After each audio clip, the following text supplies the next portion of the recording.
I love the topic of today's video blog. It's called Go Big or Go Home. So what's that all about? When you're in conversation with someone, and when I'm talking to the camera here now, as you know, the camera's here in my office. It's pretty close by. It's actually the relationship between me and the camera is pretty much as it would be if you and I were speaking in person. We'd be about the same distance apart.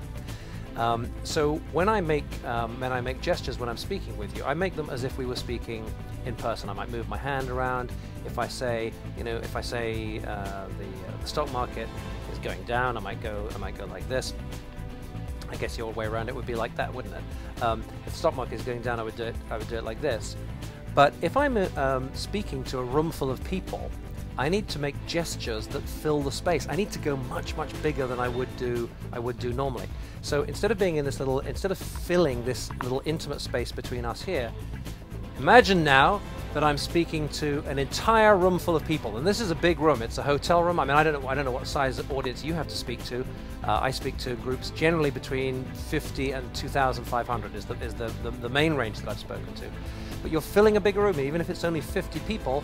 That's already a decent sized room in a hotel, and if it's 2,500, it's getting pretty big.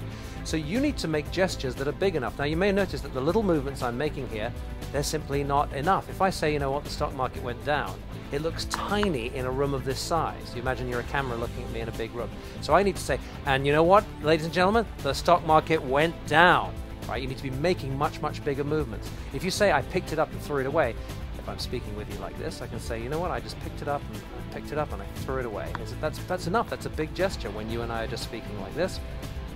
But if I'm in a big room, I need to say, you know what, I picked it up and I threw it away. You need to fill the room with your presence.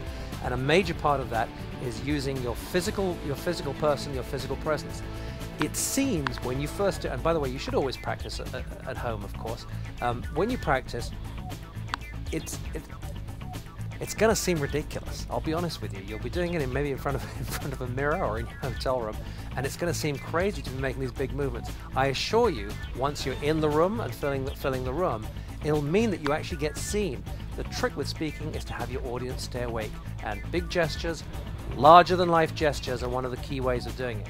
Practice with this and have some fun with it, and write your experiences in the blog. Your homework for today is to tell me how you got on when you practiced this in front of your mirror. Write it down right now in the comments, and let's hear what you have to say.